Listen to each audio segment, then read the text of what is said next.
Let me make sure. Yeah, we are live. Good morning, good evening, depends where you are. I'm Irene Wong, your co-host, your host for Everything Ballroom YouTube channel. I am a pro-am competitive dancer for 17 years. I'm also own a ballroom dance shop called Everything Ballroom. Our goal is to share the experience and tips, hopefully to speed up the journey for pro-am dancers to make your journey more pleasant. We also want to make sure more people to learn about this fascinating ballroom dancing industry. I hope you like what we are doing. Please give us thumbs ups and subscribe to our channel. Today, the segment is for pro-am dancers, and then we are learning from the expert.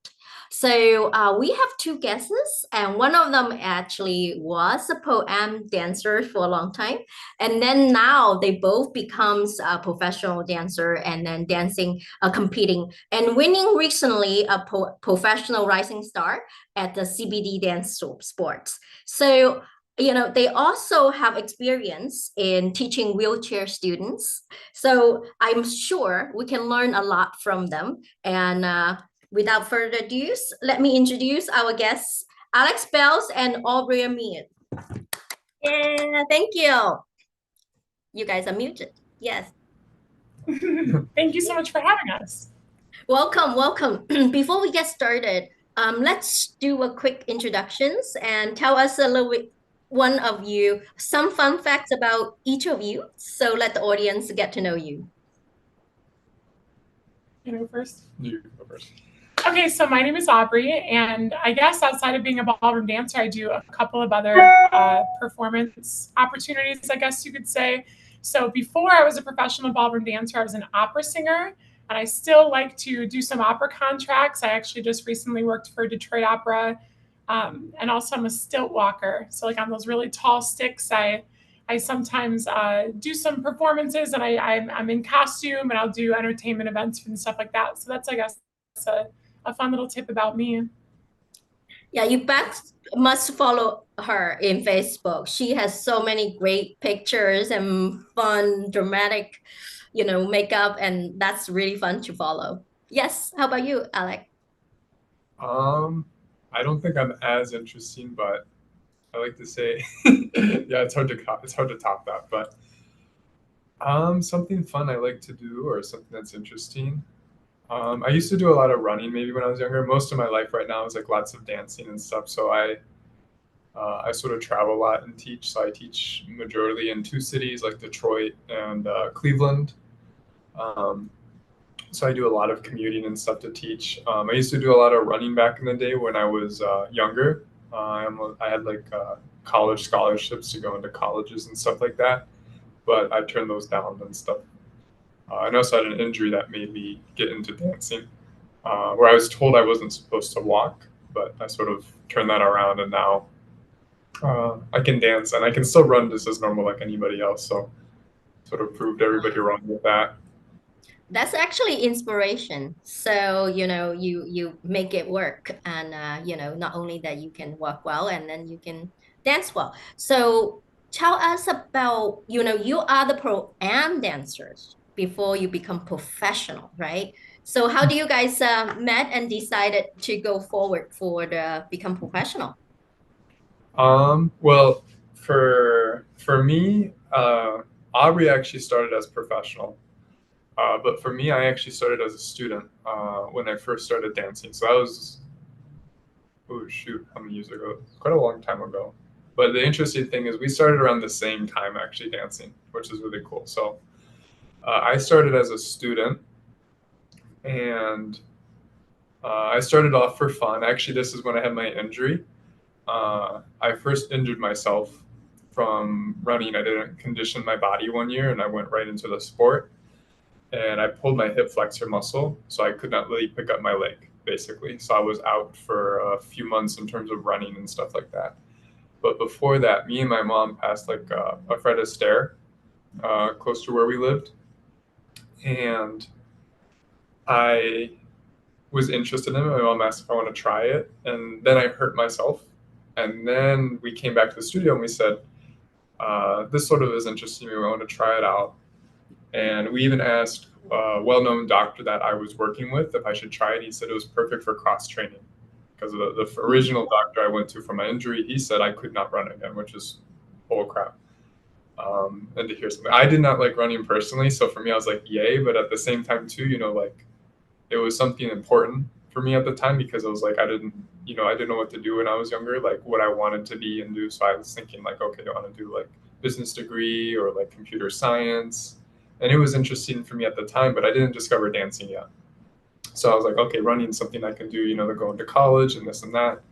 But I was sort of happy I didn't have to run anymore. But the actual doctor who recommended it's okay to try dancing, he said I should be up in no time, basically. And so dancing was a good way for me to get out of my injury and do that. So over the years, I stayed with it. There's a point, I even thought about not doing it because for me, it was more for fun. Not until I finally saw like my first professional event and my first professional performance, like really high level dancers dance. And I was really interested in it because it sort of caught my like athletic eye. So I was really drawn to that. And I was like, this is really cool. It's very different from what I've ever seen before. So then from there, my trajectory changed on dancing for fun to really being more serious. And then I pursued that. I did pro-am for a few years. And I knew I was looking for a dance partner. So I stayed in amateur. That wasn't very so good for me because I couldn't find like someone as serious as me going into it. So then I decided to turn professional to try and find a good dance partner. And then that's how I sort of stayed in professional and stuff. And also for me, it was good because then I could do pro-am. Because as an amateur, they have a separate category called amateur, or like mixed amateur. You can dance with students, but where we live in the Midwest, like it's non-existent. So you have to sort of either live like in New York or like in Los Angeles, where it's sort of big. But anywhere in between around the world, like no one really considers it. So pro-am is like the best way because you can take anybody to any competition and they usually will have someone to be able to compete against. Mixed amateur, you really can't. So pro-am for me was what I ended up into. I didn't plan on it originally, but I knew as a career, if I wanted to do it, I had to do it. I actually plan on staying an amateur longer than that because it just seemed like a natural route, but I just knew I had to make the jump and I did it 1 year and now I'm here. Great. Sounds like you guys find each other and then both a serious dancer. Basically, for pro-am dancers, if you are serious about it, and then you can convert it, become a professional, and especially for boys, a lot more ladies. Yeah. Right. So now you guys, being in professional competitions, right? Now you have been in a pro-am side and in a professional side. Do you see the difference how you impact both of you in teaching or how you see the pro-am relationships, anything that you see the differences, for a pro-am dancers like me and what do you see will be a good advice and now you're in both sides. I mean, I guess for me, like I said, like Alex had mentioned, I was a professional dancer from the beginning.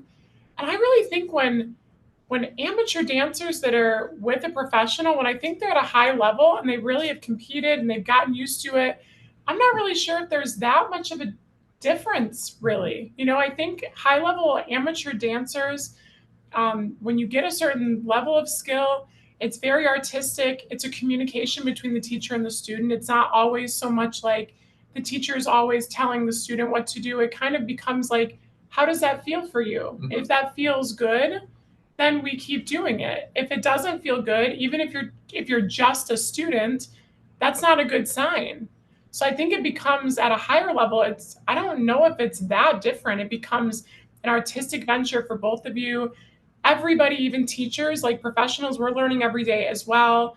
We may have heard more things depending on how many coachings amateurs have had, but I don't really know if there's that much of a difference. I guess at the very beginning, of course, you're very nervous. And as teachers, I find myself, especially with gentlemen that are competing, the first couple of competitions, I say, let's just pick one goal that we can expect from you. Don't expect to remember all the steps and never, stop and be able to have perfect floor craft and do the artistic part and do facial expressions. You can't have all those goals at the beginning. We just kind of pick one and we stick with it and we monitor our success that way. But yeah, I guess my first instinct is to say it's not that different. Wonderful. Actually, what your answer helps a lot. For us as a amateur, we didn't know much, right?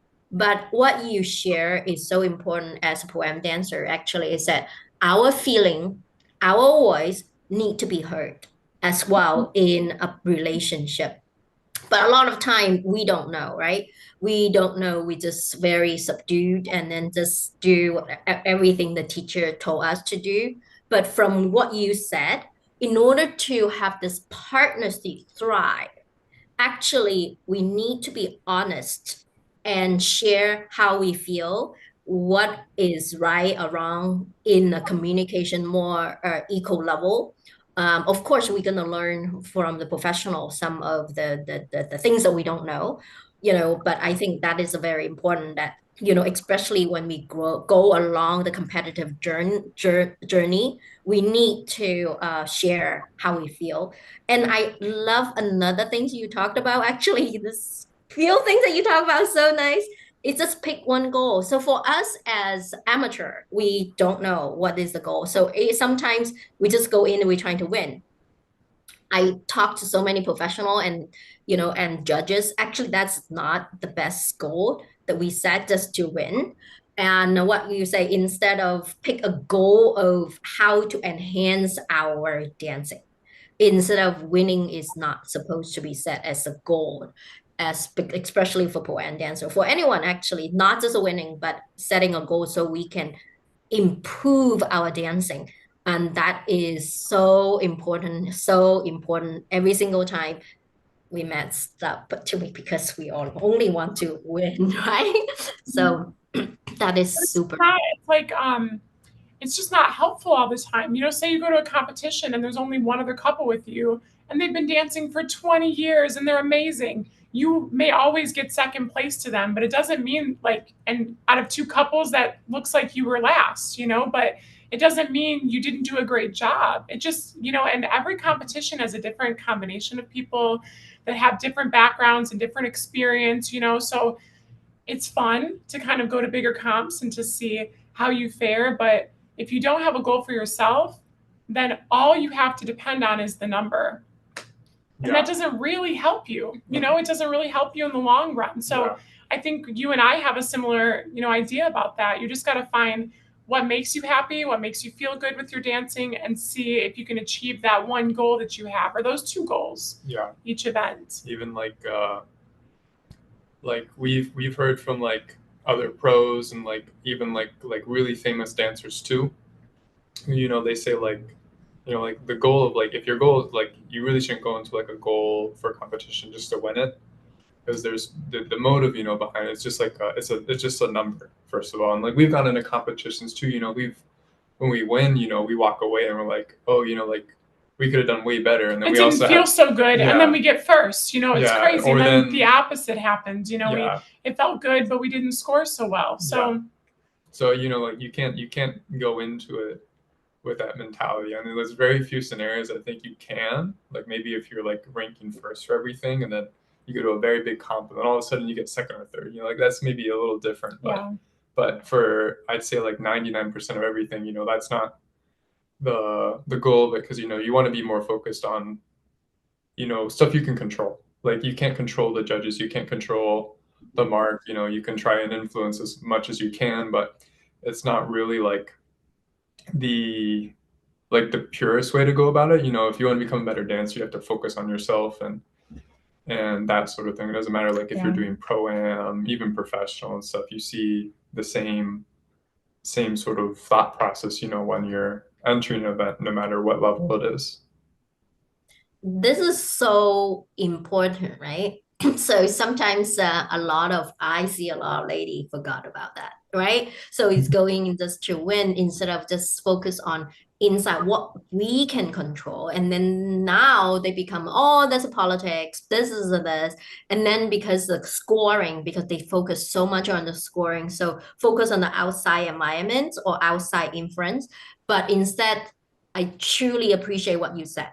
Focus on us, right? How we can dance better. How can we feel good about dancing? So this is super important to get the mindset to all the pro-am dancers with before and switch, not just to win or lose, but what can we do and how can we improve and set one or two goals for each of the times that we can do better each time to continue to improve. This is amazing. So, and a lot of time we heard about it, but it's not easy to do that. And we need to just like hammer ourselves each time. It's very validating too, like when you get on paper, like a good placement, you're like, in your, at least like your brain, you're thinking like, oh, like that was good. But in your heart, you feel like maybe I didn't do as good as I thought. That's when you walk away, unfulfilled with it. But I think it's better, you walk fulfilled from a really good performance. And even though you could even get like a better or worse placement, I'd rather walk away from a better performance. Because especially as a couple too, like for us, like we do much better like when we feel good dancing. When we feel bad dancing, it's like really bad. And like it's really frustrating too, especially I think as a pro dancer, if we think of this in terms of pro, like if you and your teacher go to a competition and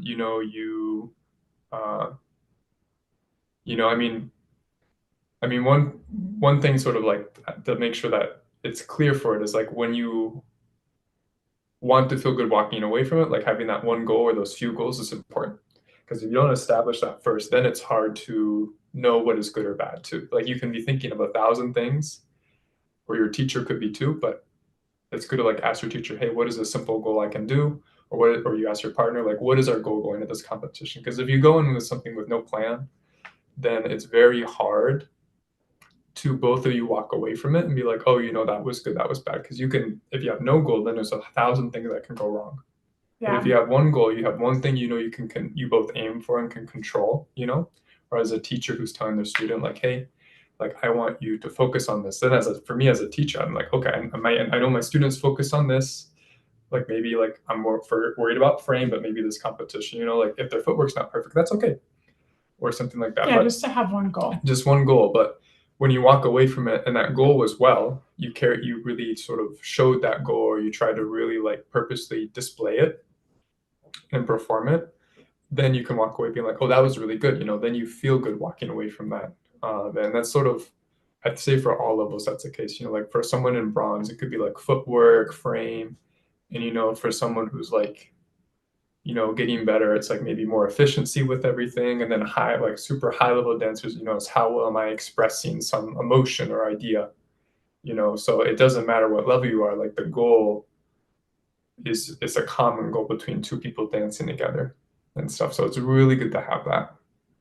This is so important, right? So each time, sometimes, as a student, I forgot. Maybe my teacher say, okay, today let's focus on the connections, right? Make sure you just look at me, me and only me, right? But we didn't think about that. We just go all over the place. But like what you said, we need to center as pro-am dancer when we go into competition. Sometimes our teacher tell us we may not be able to reflect. Now, when you talk about it, I'm going to think of my teacher. He did say that, but I didn't know. Actually, that's a goal that we actually shoot for, very clearly communicated. But I think that's super important that we need to verbalize. This is the goal, okay? And sometimes they give direction, but not verbalize it, the goal. For I think for both the teacher and pro-am dancer competitors, we both need to verbalize that one goal or two, maximum maybe two. So just keep us centered. I feel, now I think back, my teacher probably did say, let's focus on this, but not say this is the goal, right? We just need to be clear and be articulate on that particular goal before we go into the competition. I think this is a super, super helpful as a tip for me going forward. And also hopefully all the dancers listening and also helpful, right? So this is super important. So Aubrey, I remember that you actually taught wheelchair student and Mhm. competed in Tokyo, and I rightly always feel like whenever I introduce dancing to my friends, and almost all of them say, I have two left feet. I can do. I am not musical. I can do. So it's like a common theme. And I truly believe ballroom dancing is such a beautiful, such a great sport to anyone. And how, the wheelchair people that don't, actually do it, what do you see, why they doing it, how you taught them, and how we can inspire more people in learning about this? Oh boy, that's a lot of things we can talk about. So I hear that all the time with people that are standing and they walk in, they're like, "Oh, I have two left feet, I can't do it." And I think it comes from maybe a place of being scared to try and being scared to look silly or being scared to try and have it not work out, which I don't know if I've ever had a situation like that. I feel like everybody can dance, you know? So I think it comes from that kind of feeling insecure about it, not knowing what's going to happen. But I've noticed the opposite, I think, with people that are in wheelchairs. And so when I started teaching and helping people that were in a wheelchair, we also had an amputee group as well. And it's funded through the Rehabilitation Institute of Michigan. And I think the spirit is like in their everyday life, they've had to overcome so many obstacles and a lot of, even though there's accessible options for them in the world, there's not enough. There's still a lot of outdated buildings that don't accommodate people in wheelchairs. Getting around is still very difficult. It's not um, so easy that I think their spirit is like, well, I've had to make the impossible possible for myself all the time. And so some people came in, in a wheelchair. One of my competitive students that I competed with in Tokyo, we went to Germany as well, which was really excellent. We've been to Canada and all over the US. He first came in being like, I know I can dance. I just don't know how to do this yet. And at the time, it was right when I started to learn how to dance ballroom professionally. So I was still learning. And I said, Andrew, I'm not really sure how we're going to do this, but I do know a couple of basic skills and we're just going to make it work. And I'm just going to equate it to how I dance with somebody who is standing. And I'm going to learn some tips from other professionals that have done it. And we're going to make it work. And after 3 lessons, he said, I think I'm going to try 4 more. And then we did those 4 more. And he said, I'm getting kind of excited. He was coming to parties and people were seeing him. I mean, and we've been dancing for 5 or 6 years now at a really high level. And so I don't know if that answered any of your questions. I hope it did. Yes, yes, so much. We of scared, we scare of, feeling insecure. I think that is a thing. How can we get out of our comfort zones? I think that is, you said it so well. The wheelchair people always fighting to get out of their environment. So they have the spirit of try, I will make it work, from not able to make it work. It's a mindset thing versus, whether you're capable or not, because they already show, I already have YouTube channel, people only have one limb can dance, right? So I want to show people that, everyone can dance. And it is a great tool for you get out of your comfort zone, actually.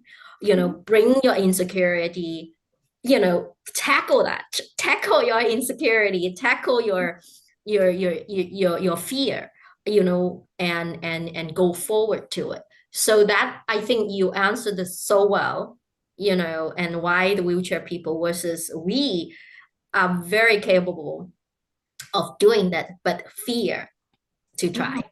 So I'm hoping people listen to this really, give it a try. So what would you tell them, for the people who never, try it before, what would you say to them? Both of you. I mean, of course, I would just say to try it. I would say you're probably going to feel silly sometimes. And that's kind of like part of the fun is like being able to laugh at yourself and to like, especially when people come in, a lot of people have really serious jobs or maybe they're not used to having fun in this way. And so you have to go into it with no expectation to know, because some people progress super fast and some people it takes a little more effort, but either way, I mean, I've never met somebody I couldn't teach how to dance yet. And I've taught a bunch of people before. And I think you have to go in lighthearted, have a good attitude, be able to laugh at yourself and just kind of keep showing up. It's kind of like the gym. I get a lot of people that come in and they say, Aubrey, I wasn't feeling so great at the beginning of our lesson. I was thinking about work or I wasn't feeling so good or I don't feel super fit today.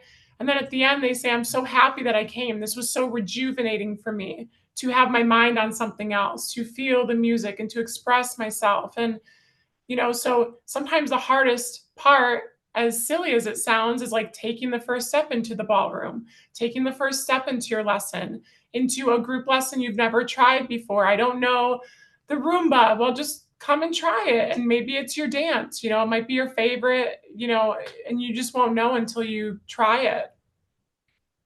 So I think just do it. Try it, you never know until you try.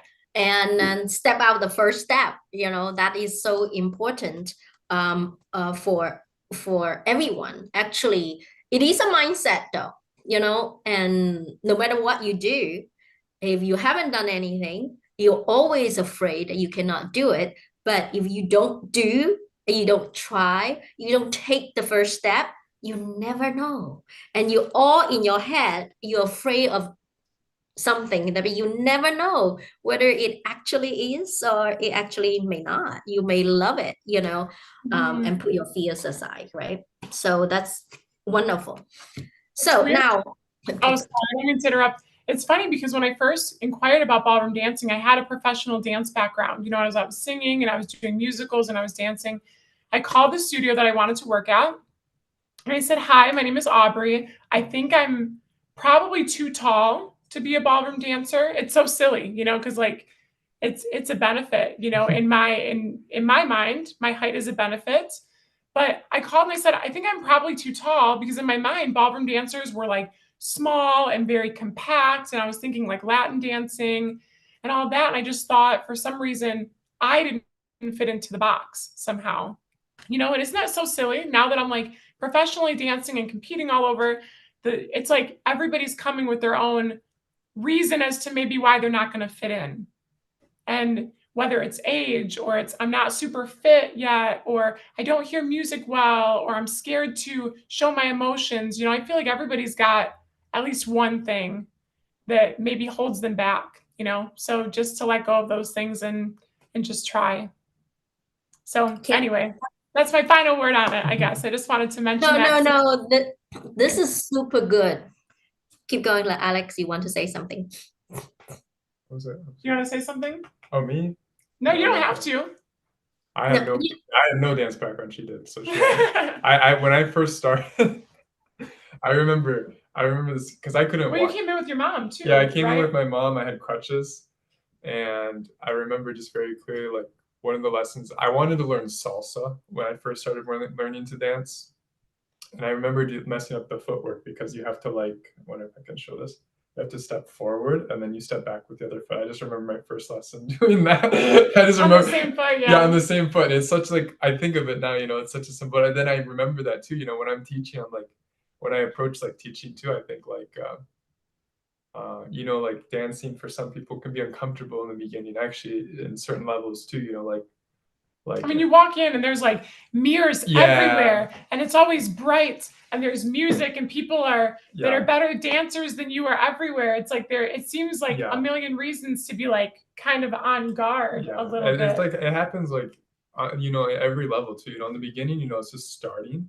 I think like at like where we're at now, it's like being next to like being in an environment that has like world-class dancers and stuff. Like we went to the World Championship last weekend and like, going there was we knew like what the environment could be like, but being in that was a But different. really, with the best couple in the world. Best couples in the world, Yeah, like it's such a different atmosphere. It's almost the same thing of that, where you feel like you're like it's a little nerve wracking, um, and stuff like that. So like everything, or sometimes you go to a certain competition. Sometimes like I was more nervous dancing in front of more people I knew than like going to competitions, where I knew no one, because I just felt like I didn't have an identity there or something. I didn't have anything to lose. So it's like every we're probably going to continue having stuff like that in different ways, but everybody has those obstacles they have to get over. Yeah, no matter what level it is. Just get past our mind and then through the obstacle to get started. If you have one, just last question, you have one piece of advice for pro-am dancers, what would you be? What would it be? Go first. My one piece of advice, and it sounds kind of silly, like life is truly short and we don't know how many days we have left. And so don't wait until it's perfect to have a performance. Don't wait until you think it's perfect to compete. Don't wait until you think you look perfect before you buy a dress. It's like, you just never know what can happen. And I tell myself that now, I could have an injury, I could have something that might slow me down. So I just can't ever wait for the perfect time. We went to world championships. We're like, we're just going to do it because who knows what's going to happen, And I think I've just encountered that with a lot of students that they're like, I'm not good enough to do this. I'm not good enough to go to this big of a competition. I'm not good enough to look, buy the nicest outfit because those are what really good people do. It's like, you need to just take a chance and do it now, Life is short. Take advantage. That's what I would say. Beautiful. How about you? That's a good answer. Thank you. It's you can be technical, specific, anything. Don't be worried about other people what they say. No. I think one thing to be good at pro-am is it's sort of, there's a couple of factors I'm thinking of, but one is having a teacher that you trust and you can put your faith in is super, super important, especially in pro-am, because if you have it's not a good fit, or like it's not, and I'm thinking more of competition right now, like traditional pro-am, it's tricky to want to jump into things too when you feel just a little bit. I mean, you're not always going to feel 100%, but having someone that you're comfortable with and stuff, that's what most of my like students, they might say around me, and that's a good thing to hear, when I have someone say that, when they feel comfortable around someone. But another thing is too, trying, consistent practice is important too. I think in pro-am what happens a lot, in terms of normal pro-am, is that students don't practice enough by themselves as one thing when you don't have time. But if you do have a little bit of time, just that little bit can have a big effect for us as teachers, because we notice, when there's a change in your dancing, or there is a increase in performance or productivity, like if maybe you're trying to practice a heel turn or practice something with a turn or something like that, and you only go to your lesson only working on that with your teacher and not giving any just a little bit of headspace outside your lesson or this or that, that helps a lot too in terms of a pro-am career as a student.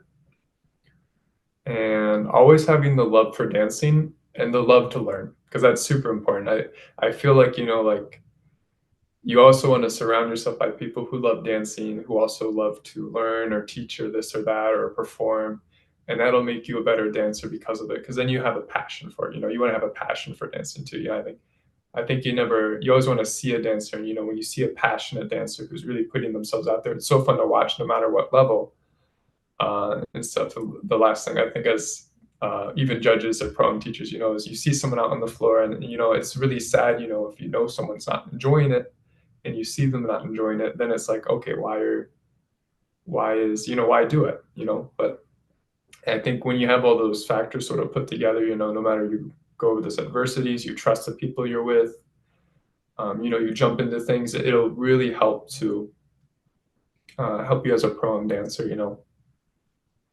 I love everything you say, especially the passionate dancer and love what you dance and learn. And I also echo back what Aubrey is talking about is yourselves, right? What you like to learn and grow. When you are focused yourself and instead of competing to win, it's just a common theme that I can echo back. That's how you enjoy dancing, love dancing, passionate about dancing. It becomes something not just to win, but it's for us, right? It's the happiness, the joy of dancing. And I always love that. So I keep telling people I'm a passionate dancer and I will never stop dancing. If you ask me when I'm going to stop dancing, are you still competing? I think that's quite a dumb question because I'm going to continue to dance until I'm dying. So don't ever ask me again. So I think that's echo it back to the whole thing. It's take it and like Aubrey said, take the step. You'll never know. Be able to dance, be able to feel the music is such a privilege. And don't give it up and keep going and keep trying. Thank you so, so much and wonderful advice and beautiful suggestion.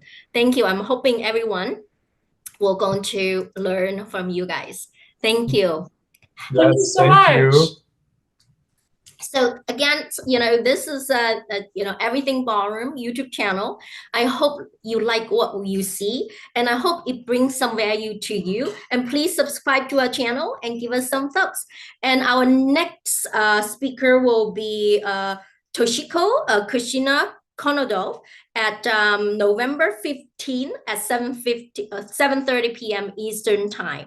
They are professional dancers, studio owners, and they are actually will be retiring, have a retirement dance in Ohio Star Wall. And I can't wait to talk to them and share their experience with you all. Thank you and have a good night.